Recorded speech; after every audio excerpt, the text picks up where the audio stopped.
This is Freedom Investor Radio, and I'm John Pearl. It hit me like a freight train when I realized there was a better way. When I discovered that I could take my future into my own hands. When I realized I could invest my way to freedom. This is what I'm working towards. In each episode of Freedom Investor Radio, we will explore the tactics and strategies used by the top real estate investors and entrepreneurs in the nation. We will learn how you can start investing your way to freedom and take control of your life. Thanks so much for tuning in.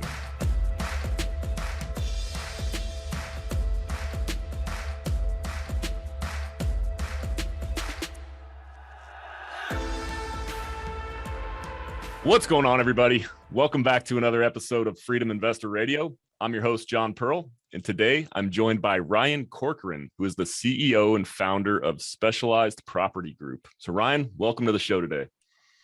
Thanks, man. Appreciate it. I'm looking forward to it. Yeah, absolutely, man. Likewise. So Ryan, if you could just tell us what you're up to now, what you do with real estate, and give us a story about how you got to where you're at now.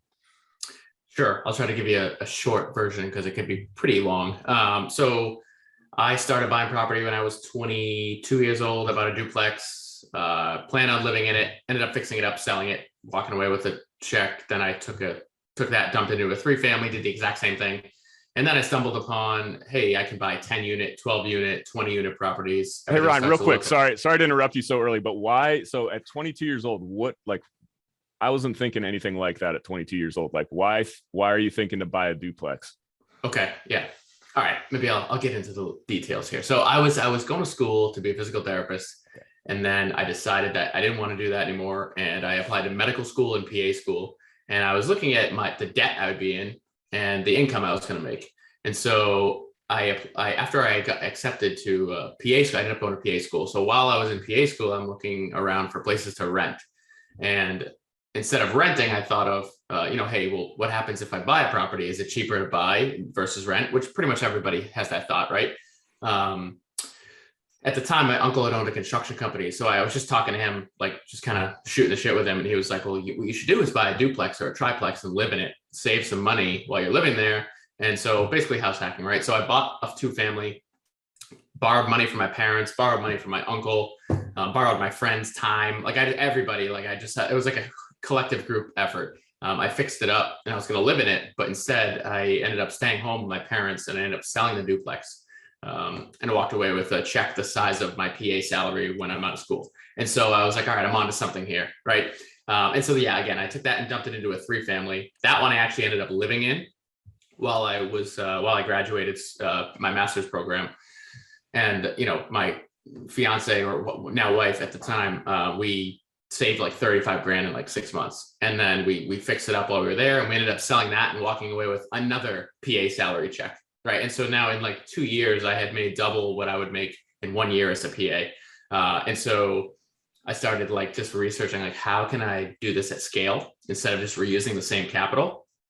And so then I started pulling in partners. So I started raising some private money and I started taking down bigger deals. So the next one was a 10 unit, and then we did a 5, and then we did a 9, and then we did a 22, then we did a 66. And now, so it's really anything under 10, I don't really look at. So currently right now I have a 36 unit under contract, a 32 unit under contract, and a 12 unit under contract that we're going to close on. And one of them actually in 2 days, or Monday, sorry. And then the other one on September 9th. By the end of September, we should be at about 230 units in multifamily. And then we've got a flipping company, wholesale company, and we started a development project too. So we're dabbling around. That's super cool, man. So I'm curious why.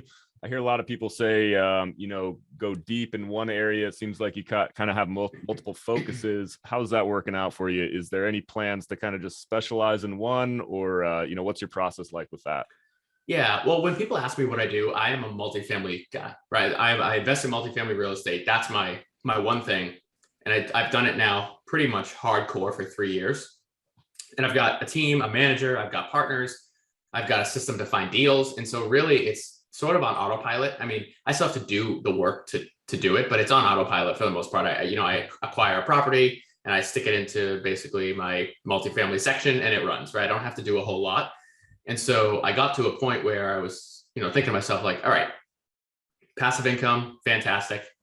I can't complain about it, but it's not a ton of money, right? Like it's not going to 200 units is a lot, don't get me wrong. But when you're leveraged on them and you're doing rehab on them and you're trying to burn them out, like they don't make a ton of money. And so I got to the point where I was like, how can I drastically increase my income?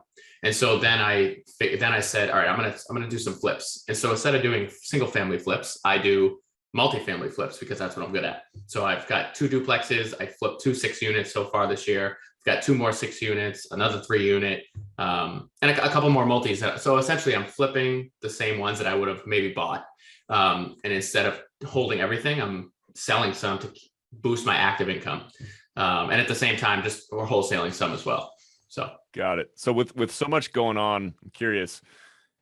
I can't imagine that you got to this point with your processes and systems. Didn't happen overnight. Like, what are some of the things that you had to go through to get to the point where you're at now, where you are able to operate at this level? So the biggest thing is bringing in partners, just leveraging other people. But when I first started, I was handwriting all my direct mail letters. I was on the phone with everybody. I was driving to all the properties, managing everything. It's impossible. You just can't scale. It's impossible, right? And so I started outsourcing things little by little. And the first thing I did was outsource management. And so now I free my time up. Instead of answering tenant phone calls and everything, it's, I pay somebody to do that, right? Which is, I think, a good first thing to let go of, because you will really get bogged down dealing with, tenant phone calls and repairs and all that kind of stuff. Plus, I'm not handy. Like, you'll never catch me swinging a hammer. Like, I'm good with that, right? So the next thing I outsourced was, I send a lot of direct mail. So instead of doing it myself, I hired a company out of Lawrence, Massachusetts to handle it for me. So now all I have to do is get a list. And so I was doing that for a while. And then I said, okay, how can I get rid of the task of actually pulling the list? So now I have a virtual assistant who comes in and basically runs the direct mail side of it, pulls the list, sends it off to them, and the company sends it out. So now I don't do any of that. Where does the list come from? So I use PropStream, CoStar. They're basically subscription services that you can buy online, and you can plug in, which type of properties you want. And then it'll spit you out a list in counties, cities, really whatever. You can really specify anything. For me, I don't look at anything that's really, like I said before, 8, 10 units or so. So everything bigger than that, if I'm going to hold it, if I'm going to flip it, then I'll entertain maybe some 2s and 3s, but not often. The bigger, the better. But yeah, so you put a criteria in there, it spits you off a list. You pay 50, 100, 150 bucks, whatever it is. If you're on List Source, if it's PropStream, I think it's $100 a month. CoStar is a little more. I think it's now like 400 something a month for CoStar. But yeah, generates lists, send them to a company, send out direct mail. It fires away. Then you have a Google Voice number that takes all the phone calls in. And then, so that's how I outsource that and the management. And then I really leverage partners a lot. So a lot of capital when I was starting was not my own. I didn't have any when I started. So I leveraged a lot of partners in private money and hard money. And I combined all of those into, different creative strategies, which I still think is probably the most important part of growing a real estate company. Is you have to get really good at, number one, finding deals, but number 2, being able to put the deals together with creative financing. Yeah. So man, that's super interesting. I love the hustle. Now, one thing I'm always curious about. So our buddy Axel Ragnarsson, shout out to Axel. He's the one who connected us. So he explained when I had him on the show that he came up, his family was entrepreneurs. It was kind of, taught to him from an early age. So how about yourself? It seems like you've got a very entrepreneurial spirit, but at first you were starting off going down the traditional educational route, going and getting an advanced degree. Like, nature versus nurture, was it in you, or did you kind of discover this about yourself as you were going?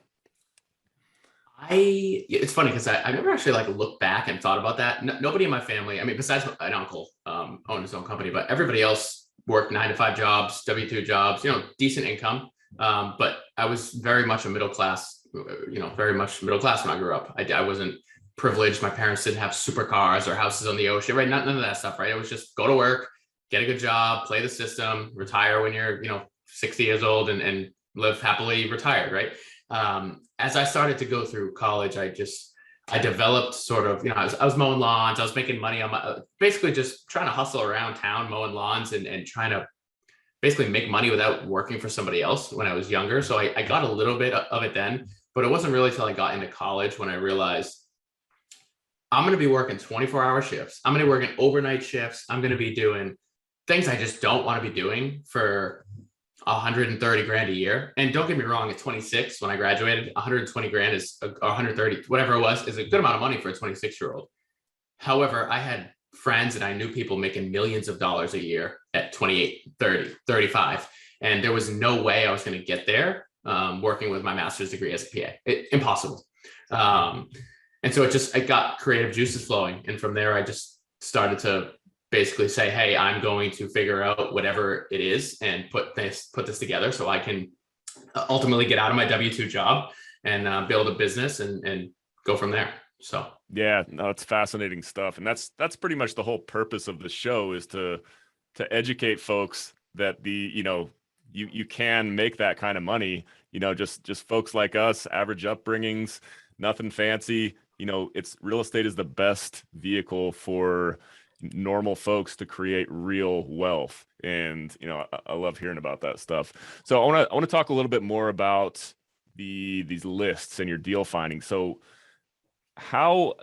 what's the conversion rate when you get something like a list and you have the direct mailers going out? Like, how many have to go out before something pencils and you can actually look to close on one of these deals? So real estate is very much, especially direct mail, is very much math related, right? So if you send out 10,000 letters and you get 1,000 calls back, on average, 100 of those might be half decent leads. And of those, maybe 10 of them are deals, right? That's on 10,000. It's different every time though. So it's so difficult to calculate how many you actually have to send out before you get a good solid lead and get an actual deal out of it. When I was starting, I had sent 700 out and I got a deal off of 700. Right now, if I send 700 out, I probably won't get a deal from 700. And the reason for that is because when you're doing it at a small scale, you're paying a lot of attention to exactly who you're sending them to. Maybe you're handwriting them. Maybe you're making sure, maybe there's like a personal touch to it, right? And you're going to get a lot more leads that way because the person who opens that mail feels like you've personally reached them. But when you're trying to mass mail things like 10,000 a month, I'm not sitting there researching these properties before I send them. I'm just pulling a list. And if there's some on there that aren't actually the property I want, I don't care, because the 70 cents it costs for that one letter, it's not worth my time to go in there and weed it all out. So conversion rate or lead rate definitely drops. However, I'm able to send a lot more by hiring it out, right? So a lot more deals actually come through. I should know a rate a little bit better, but I would say when I was doing it myself, I was getting almost like an 8 to 9% callback on my letters, which is really high. Now it's like 2, but buying way more deals now than I was then. Got it. So you're hiring out somebody to send out these mailers, and you have a call center set up. What is that process like? I actually don't have a call center yet. I'm in the middle of transitioning my virtual assistant to be basically the lead intake. So right now it's on Google Voice. And so I can either answer it or send it to voicemail, and then I can research the property and call them back. Gotcha. But what I'm doing is training my virtual assistant to basically take the incoming call instead of it going directly to voicemail. And then if it's a warm lead, I'll take it from there. If it's not a warm lead, she'll input it into our CRM. She'll input them all into our CRM, but if it's a warm lead, she'll give me like a heads up, hey, I inputted a warm lead, and I'll call them back immediately. If not, then it just sits in the CRM and we have follow-ups for everything. Everything's very systematized, which is huge. If you don't have a CRM and you're trying to get into, maybe not the first property, but if you're trying to grow a real estate company, you have to have a CRM, because especially if you're doing off-market leads, you're going to forget stuff. Leads are going to, slip through the cracks. And follow-up is really how you get deals. It's never the first, I shouldn't say never, but it's usually not the first time you send a letter. It's usually the 5th, 8th, 10th, 2 years later, you get calls. I'll never forget, I sent a letter to this guy in Gardner, Massachusetts. A year and a half later, he called me back on 27 units he owned, and we ended up buying the property 2 years later from a letter that I had sent 2 years ago. And so stuff like that happens all the time, and you just don't realize it. So it's one of those things where you really have to stick with it, and it can be very discouraging at first, because you might not get calls. You might not get any calls back. And if you do, it might be, hey, F you, don't ever send me a letter again. But just sticking with it, staying persistent, just like everything else, it eventually does work. Got it. And can you talk a little bit about, so for CRM, a lot of people in my network are familiar CRM as far as maybe from a capital raising perspective, but what does it look like on your end as an investor trying to get leads on properties, just kind of high level? So high level, what happens is we get a lead back on a direct mail. It just simply gets inputted as what's the address, what's the owner's name, what's the number, and just some notes on what the actual conversation was. And then from there, I have everything automated. So every 3 months, we have a follow-up with everybody who is not such a warm lead. Maybe it's just a callback, but if it's a warm lead, every month we follow up with them, and it's all automated. And so from an investor standpoint, especially if you're doing off market, every time you input one of these leads, you may wake up on a Tuesday, look at your schedule, and you might have a ping to reach out to this person again. And so that's sort of how the system works for that. But I also use it for networking. And so what I'll do is I'll reach out to, whether it's attorneys, agents, other investors, and I'll input each individual person, or have the VA do it, put it into the CRM. And then it will say, hey, send a follow-up message to so-and-so, just to follow up, just as a touch. And what that does is it keeps you on the top of their mind as they're moving forward with their life. And if they come across any leads or any opportunities, you're on the top of their list to be thought of. So yeah, CRM is great for not just leads. It's great for everything. Yeah, no, that's awesome. All right. So how long were you actually working as a PA before you just decided like, hey, I got to get out of this, and there's so much more opportunity in real estate? Yeah, I worked as a PA for just under 2 years. And so, but you also have to remember that before I was a PA, I was building up a portfolio, right? I had a duplex, a triplex, I had a 10 unit, a 5 unit, and a 9 unit. So I had I had like 25, almost 30 units, and I had done some flips. And so I had built up enough capital where I could say, hey, I can step away. But yeah, just under 2 years, I worked as a PA in an ICU. And then I made the full-time transition. And I could talk for days on that whole transition, but yeah, it was just under 2 years. Got it. And so one thing I think about a lot as I'm on this journey, on the mission to do what you've done and many others who've come on this show have done, is that, it's the balance of, okay, well, I'm doing a lot. I'm maximizing my free time that I have, but I also have this job that I have to devote time to. Like ultimately that, like I have to do a good job at my, my W-2 job. I have to work hard and I have to, show up and do well. But then in my free time, I'm doing a lot. I'm working hard on this. And then it comes to a point where like, okay, am I losing out by actually working this W-2 job still? Like, what is the opportunity cost of working that job still?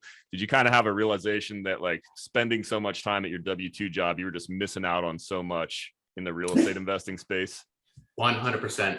And this is part of where I could talk for a while on so all right, I would get to the point where I'd be walking into a patient's room. Hold on, can you see my dog in the back? It's all good. I love it. Dude, what are you doing? What are you doing? Anyways, so yeah, I got to the point where I'd be walking into patients' rooms and I'd have phone calls like from potential deals, or like my VA would be calling me, or all I'd be thinking about is the next real estate deal.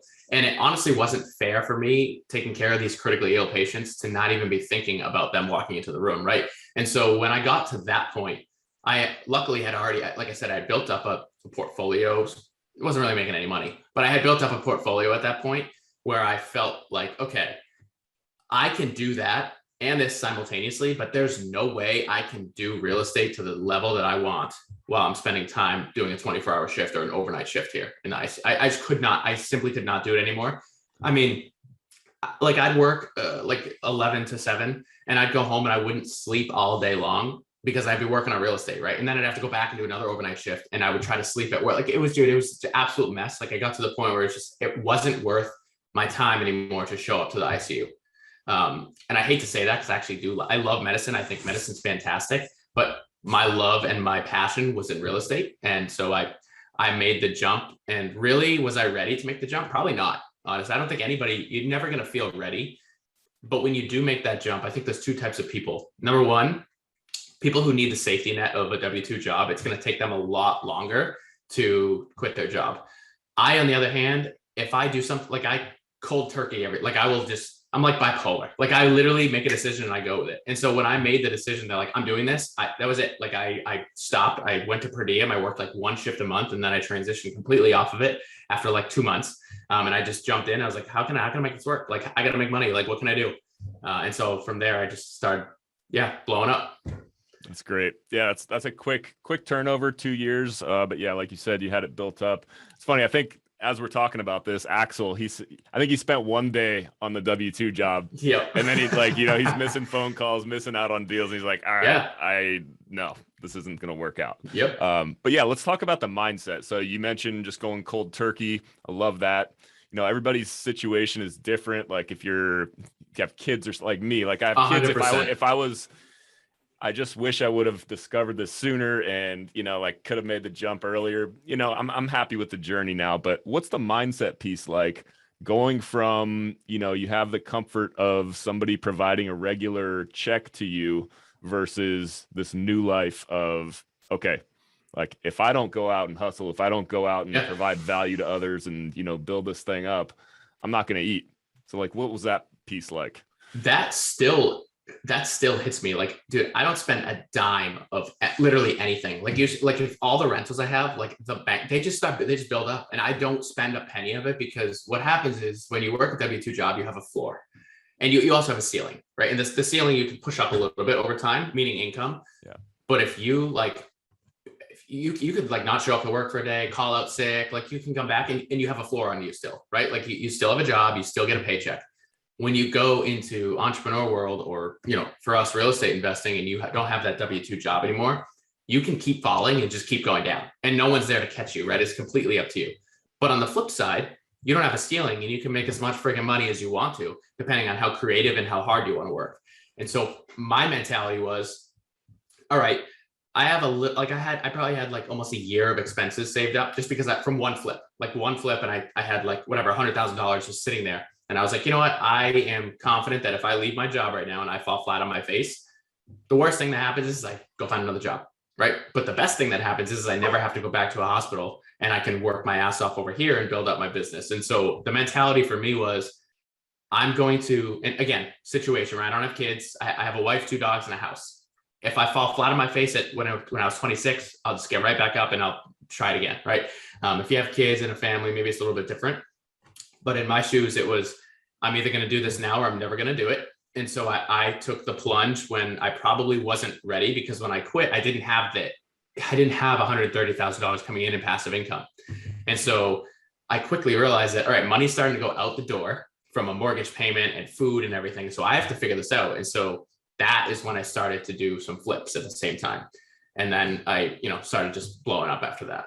But yeah, dude, crazy. I like I said, I still don't spend a penny on it. Like I still have the mentality that if I don't hustle today, I'm in trouble. Like I have no money coming in. And so that mentality keeps you, like a lot of people say, oh, if I have this money, I'm going to spend the money. You actually don't, because when you figure out actually how to make a lot of money, every dollar you spend on something that's not making you money, it almost hurts you inside. Right. And so that's what I'm battling right now. Isn't it interesting how that works? It's just, you have all these dreams before you start doing it. And then, it kind of changes once you realize how to make money.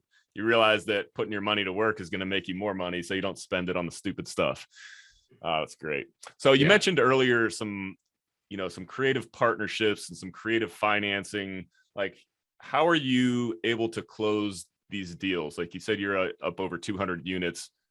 Not using all your own money. Mm-hmm. Where's the financing coming from?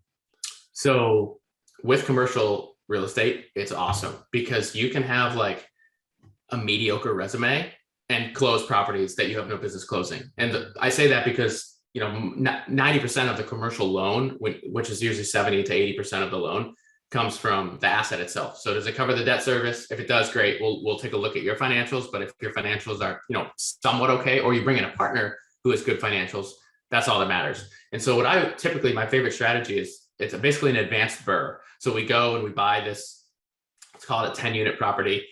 We go in and we'll raise the down payment from a private money investor, and we'll take down the project with the private debt, and we'll pay them interest only until the thing is rehabbed and refinanced. And when we refinance it, we pay off that private debt, and now we hold the asset. And so I'm able to do that 10, 15, 20 times a year, because I've built up a network of investors who trust me, and that that's all private money. The other strategy I like is hard money, and I use that for flipping, or if I have a big rehab, because typically they'll fund the entire rehab for you, and you only have to put between 10 and 20% down. So again, I will go raise the down payment. I'll use hard money. I'll fix up the property, and then I'll either sell it or refinance it, pay off the hard money and pay off the private money. And then you end up holding it. Got it. So these private investors you're setting up on they're not equity partners. You're setting up you're just paying them, essentially a monthly payment until their debt's paid back. Is that right? So it's actually interest only with a balloon. Okay. And I've used that's just one strategy, but that's my favorite because at the end of the day, you hold the asset and they don't have equity in it. And they actually like it because they don't play the risk of the actual property. The risk is in me, really. They're trusting me, not so much the asset to perform, because no matter what happens with the asset, I still have to make their interest only payment. So if it's $100,000, whatever, I have to pay them $1,000, right, each month. The other strategy I really like to use is seller carry or seller credits, or seller financing, right? Everything with the word seller in it when it comes to creative financing is great, because like I just bought a property in Laconia a couple months ago, and I'll give you the structure of it. So we needed like 85 grand to bring down to the table. And first of all, it was direct to email. So I emailed this guy. So nobody else had dibs on the property, just me. I ended up locking the property up for like 600K, which should have been worth like $1 million. It's absolutely ridiculous, right? So we buy it for 600. I bring in an equity partner to put the down payment. Him and I own the property 50-50. The seller carries the note. We only had to put like, what was it, $80,000. It wasn't even 20% down. And then we're just going to fix it up, refinance it into a long-term debt. We own it 50-50, and I put $0 into that deal. Got it. Can you explain for somebody that may not know, what do you mean by the seller carries the note? So essentially, he didn't have a mortgage on the property. So that's the first step. And what the second step is, when you go to a bank and you apply for a loan, they give you a mortgage when you buy the property for 75 to 80% of that property. You bring the rest. So in this case, the seller acted as the bank for me, meaning he essentially took my purchase price, knocked off the $80,000 we had to put for a down payment, and held it for $700,000. So he has a $720,000 mortgage I have with him. So each month he gets a $2,300 mortgage payment from me instead of me sending it to a bank. And the good thing about this is you can negotiate terms way prior, right? Like if you go to a bank, it's like, no, you're paying 1.5 points, you got closing fees. No, there was 0 closing fees, no points. It's fantastic. Plus it's flexible. Yeah, it's great. It's a great tool that it doesn't work all the time, but if you find somebody without a mortgage, it can be a great tool. Yeah, that's huge. That's like that's the ultimate in my mind as far as real estate investing goes, finding that property where someone owns it outright and getting that seller financing. That's the dream. Let's talk about the market. So what are you seeing? You're up in the Northeast. It's kind of crazy right now. How has your strategy shifted in the past couple months, if at all, due to the current market conditions? So before the interest rates started going up, I started pumping the brakes on sending direct mail because I was finding that the ability to convert deals was getting lower because people were seeing these properties go for so much that they weren't willing to sell their property at a discount. I mean, I had still bought a couple of them, but not as much as I had been the year before. As soon as the interest rates went up, I started to really ramp up my direct mail again. And so in the last like month and a half, we've got 4 flips under contract. We've got, like I said, we got a 36 unit under contract, and then we just got a 12 unit under contract. And so I'm starting to buy more actually, because I'm able to get these properties at like 75 to 70% what they're actually worth right now. Now, if the market continues to drop a little bit, which it probably will if they keep increasing interest rates, is it going to drop 25 to 30%? Probably not. So I'm probably still safe. But yeah, I'm buying more properties right now. Is it risky? Maybe, but also there's not that much competition, right? And in my opinion, if you buy a 12 unit apartment complex, it's based on cap rates, right? And so a cap rate isn't going to go from 4 to 7, right? It might go from 4 to 4.5, or like, a smaller change. And so, yeah, as long as you stick to your strategy and you know that it's not necessarily a super short-term play, you should be good. The flips are a different game plan. I'm buying those for like pennies. So I even if it drops 30%, like I still have a net profit swing in there. So yeah, I definitely would be careful on flips right now, though. That's a little bit. Yeah. What was your process like as far as getting educated on how to underwrite these deals? Different aspects go into this. What did you do to figure out how to make these deals pencil out? partnerships. Like I learned everything from partners that I partnered with, and mentors, and bigger pockets and YouTube and podcasts like this. But really, I learned from, I said that, okay, you have to be really good at one thing in real estate. And so for me, it was, I'm going to be really good at finding deals. And so from that point, I was able to bring these deals to people who I know could take down the deal.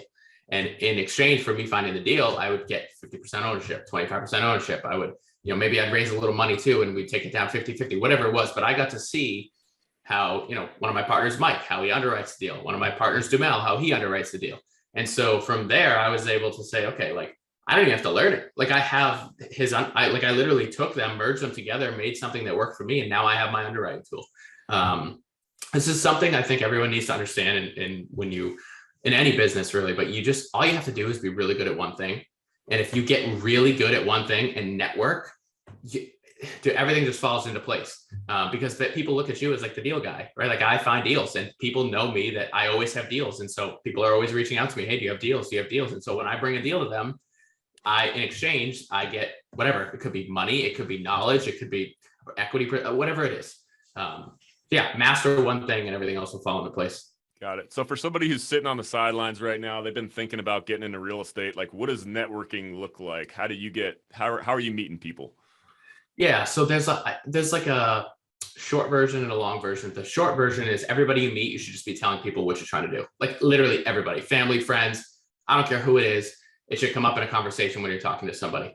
The larger view of this is I make it a point to reach out to people that I don't know on purpose. So I try to reach out to 3 different people, 3 investors, agents, attorneys each week who I've never spoken to before, and just network and continue to network and grow my network of individuals.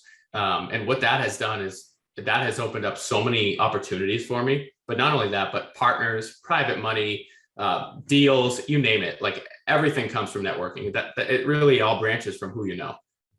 Yeah, and as you're reaching out and to these people you don't know over time, you keep in touch, and eventually you do get to know them, and like you said, kind of become partners. So let's talk about books. Any books that have really had a big impact on your life this far? Are you a big reader? Are you, I know plenty of guys that say, oh, reading, I don't do that. I'm an action guy. Like, what's your stance on reading books?